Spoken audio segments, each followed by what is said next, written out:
ओम मंगलम भगवान विष्णु मंगलम गरुड़ध्वज मंगलम पुंडरीकाक्ष मंगलाय तनोहरि। हर हर महादेव। बधा पारिवारिक मित्रों तमारा बधानुं अमारी आशीर्वाद ज्योतिष चेनल में हार्दिक स्वागत है।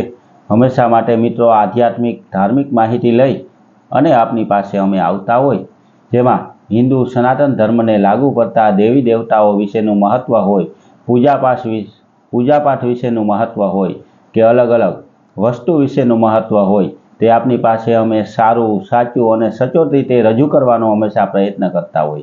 तो मित्रों एवा ज आध्यात्मिक विषय पर बात करीए तो एमां आजे आपणे वात करवी छे भक्ति विशेनी। तो जेने नवधा भक्ति कहेवामां आवे के जे बधाए सांभळ्युं तो जरूर होय के नवधा भक्ति एटले के 9 प्रकारनी भक्ति, परंतु ए 9 प्रकारनी भक्तिना नाम शुं अने एनो अर्थ शुं ते कदाच कोईने खबर न होय। तो अत्यारे तो मित्रों आपणे आम तो फक्त 2 भक्ति विषे सांभळ्युं होय, एक सकाम भक्ति अने एक निष्काम भक्ति। आ 2 भक्ति विशेनो अर्थ करीए तो एमां सकाम भक्तिनो अर्थ एवो थाय के भगवाननी भक्ति करीए तेमां पण आपणने कंई कामना होय, एटले के आपणी कोई इच्छा होय, कोई आपणुं कार्य न थतुं होय तो तेना माटे आपणे भगवाननी भक्ति करता होय तेने सकाम भक्ति कहेवामां आवे। अने कोई पण आशा वगर, कोई पण अपेक्षा वगर भगवाननी जे कंई पूजा पाठ जप तप जे कंई करीए तेने निष्काम भक्ति कहेवामां आवे। आ 2 भक्ति विषे तो बधाए सांभळ्युं होय, परंतु आ नवधा भक्ति के जे प्रहलाद ने भगवाने पोते कहेली हती ते 9 प्रकारनी भक्ति विशेनी वात करीए मित्रों तो 9 प्रकारनी अलग अलग भक्ति ते शास्त्रमां बहु उत्तम बताववामां आवी छे। तो ते भक्ति विशेना नामनी वात करीए तो ते 9 प्रकारनी भक्तिमां सौथी पहेलुं आवे श्रवण भक्ति आवे, बीजी भक्ति आवे ते कीर्तन भक्ति आवे, त्रीजी भक्ति आवे ते विष्णु स्मरणम एवी भक्ति आवे, चौथी भक्तिनुं नाम पाद सेवनम एवी भक्ति आवे, 5मानुं नाम अर्चनम ए भक्ति कहेवामां आवे, 6थानुं नाम वंदन भक्ति कहेवामां आवे, 7मानुं नाम दास्यम नामनी भक्ति ए 7मी भक्ति कहेवामां आवी अने 8मानुं नाम सख्यम नामनी भक्ति तेने 8मी भक्ति कहेवामां आवी अने 9मी भक्ति जेमां आत्मनिवेदन नामनी भक्ति।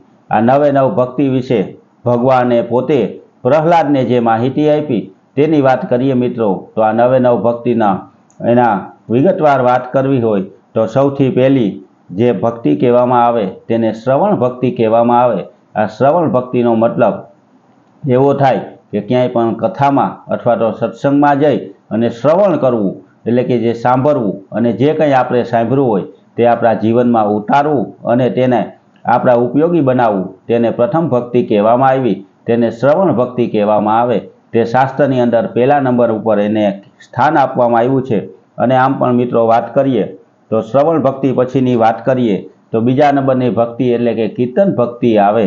जे कीर्तन भक्ति एटले के अत्यारे कलियुगनी अंदर भगवाने पोते पण एवुं कह्युं होय के कलो केशव कीर्तनम एटले के फक्त कीर्तन करवाथी जो प्रभुनुं आपणने प्राप्ति थती होय तो ते बीजा नंबरनी भक्ति के जेने कीर्तन भक्ति शास्त्रमां बताववामां आवी। आ कीर्तनम नामनी भक्ति करवाथी प्रभु पण बहु प्रसन्न थाय अने आपणी उपर कृपा वर्षावे।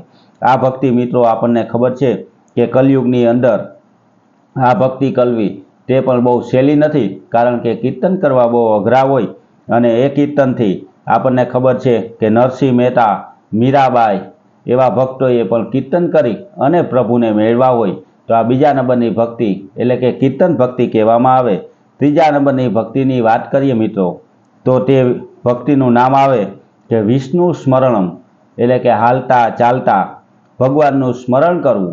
आ स्मरण करवुं एने पण भक्तिनो एक प्रकार कहेवामां आव्यो अने आ भक्तिनो प्रकार त्रीजा नंबरनो प्रकार एटले के विष्णु स्मरणम नामनी भक्ति करवाथी ए त्रीजा नंबरनो भक्तिनो रस्तो कहेवामां आव्यो अने ते नवधा भक्तिमां त्रीजा नंबरनुं स्थान एटले विष्णु स्मरणम।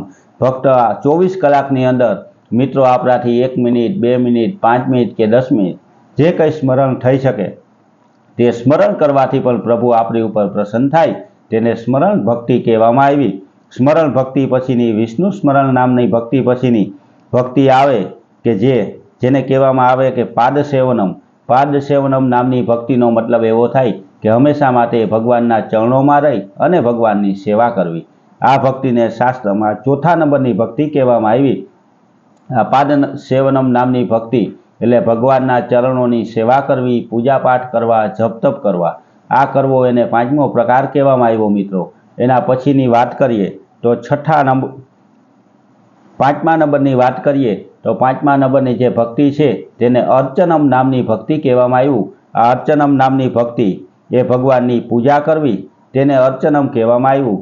રોજ સવારે આપણા ઘરના મંદિરમાં અથવા તો ગામના મંદિરમાં જઈ અને જે અર્ચન કરીએ એટલે કે જે કંઈ નામ સ્મરણ કરીએ, જે કંઈ પૂજાપાઠ કરીએ તેને પાંચમા નંબરની અર્ચનમ નામની ભક્તિ કહેવામાં આવે. છઠ્ઠા નંબરની ભક્તિની વાત કરીએ તો એનું નામ વંદન નામની ભક્તિ કહેવામાં આવ્યું. વંદન નામનો શબ્દ તો બધાને ખબર હોય મિત્રો. વંદન કરવા એટલે કે પગે લાગવું, પરંતુ વંદનમાં પણ 3 પ્રકાર બતાવવામાં આવ્યા છે. એ 3 પ્રકારની વાત કરીએ તો વંદન, પ્રણામ અને નમન. આ ત્રણે ત્રણના અર્થ અલગ અલગ થતા હોય. આ જે નવધા ભક્તિની અંદર વંદન ભક્તિ કહેવામાં આવી. વંદન ભક્તિનો અર્થ થાય કે ભગવાનને વફાદાર થઈ અને રહેવું. જે કંઈ પૂજાપાઠ કરીએ તે વફાદારીથી કરવા તેને વંદન કહેવામાં આવે. પ્રણામના મતલબ થાય કે પ્રામાણિક થઈને રહેવું અને નમનના મતલબ થાય કે હંમેશા માટે ભગવાન પાસે નમીને રહેવું. આ ત્રણે ત્રણના અલગ અલગ અર્થ શાસ્ત્રમાં બતાવવામાં આવ્યા હોય. તો આ જે ભક્તિ છે તે છઠ્ઠા નંબરની વંદન નામની ભક્તિ કહેવામાં આવી. સાતમા નંબરની ભક્તિની વાત કરીએ તો તે દાસ્યમ નામની ભક્તિ કહેવામાં આવી. દાસ્યમનો મતલબ મિત્રો આપને બધાને ખબર હોય કે હંમેશા માટે ભગવાનનો દાસ અને સેવક બનીને રહેવું. જે કંઈ ભગવાન કરે તે હંમેશા તેમાં આપણે ખુશ રહેવું.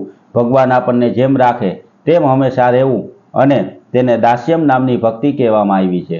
એના પછીની વાત કરીએ મિત્રો તો આઠમા નંબરની ભક્તિ એટલે કે સખ્યમ.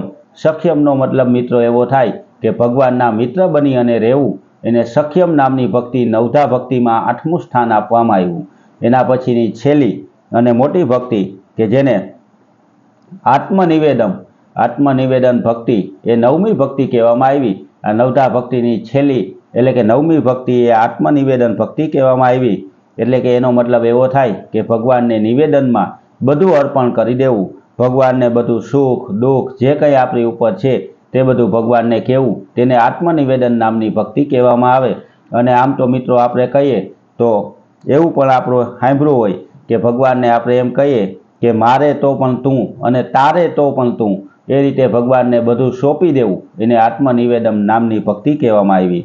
અને ઘણી વખત આપણે એવું પણ સાંભળ્યું હોય કે અબ સોંપ દિયા ઇસ જીવન કા હર ભાર તુમ્હારે હાથોं में, એ જીત તુમ્હારે હાથોं में, એ હાર તુમ્હારે હાથોं में. આ રીતે મિત્રો બધું ભગવાનને સોંપવું એને આત્મનિવેદન નામની ભક્તિ કહેવામાં આવી. આ બધી ભક્તિ 9 ભક્તિ તે નવધા ભક્તિનું નામ આપવામાં આવ્યું. અને આ નવધા ભક્તિ કે પ્રથમ ભક્તિ સંતન કર સેવા એટલે કે સંતોની સેવા કરી અને આ નવધા ભક્તિ કરવાથી, કથા સુમિરન કરવાથી, સત્સંગ સાંભળવાથી અને એને જીવનમાં ઉતારવાથી તે પેલું પગથિયું આપણે ચડ્યા કહેવાય. એમ 9 પગથિયાની આ ભક્તિ બતાવવામાં આવી મિત્રો શાસ્ત્રની અંદર. તો આપણા જીવનની અંદર પણ આ નવધા ભક્તિ આપણે રાખવી જોઈએ અને નવધા ભક્તિનું દિવસે દિવસે એક એક પગથિયું ચડવું જોઈએ. આ જે 9 નામ મિત્રો તે આપની પાસે મેં રજૂ કર્યા તે ફરીથી એકવાર તમને કહું તો કથાના ભક્તિના 9 નામમાં પહેલું નામ આવે શ્રવણ, બીજું આવે કીર્તન, ત્રીજું આવે વિષ્ણુ સ્મરણ, ચોથું આવે પાદસેવનમ, 5મું આવે અર્ચનમ, 6થું આવે વંદન, 7મું આવે દાસ્યમ, 8મું આવે સખયમ અને 9મું આવે આત્મનિવેદનમ. આ 9 પ્રકારની ભક્તિ કે નવધા ભક્તિ તે ભગવાને પોતે પ્રહલાદને કહેલી ભક્તિ છે મિત્રો.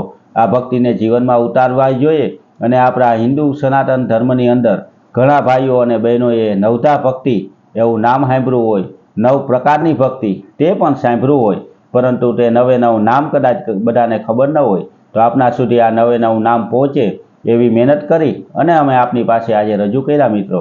તો આવી ધાર્મિક માહિતી હંમેશા માટે અમે અમારી ચેનલમાં મૂકતા હોય, જેમાં આધ્યાત્મિક અને ધાર્મિક માહિતીની હારોહાર મિત્રો અલગ અલગ દેવી દેવતાઓનું મહત્વ હોય અને એની હારોહાર હંમેશાનું પંચાંગ પણ આપની પાસે રજૂ કરતા હોય.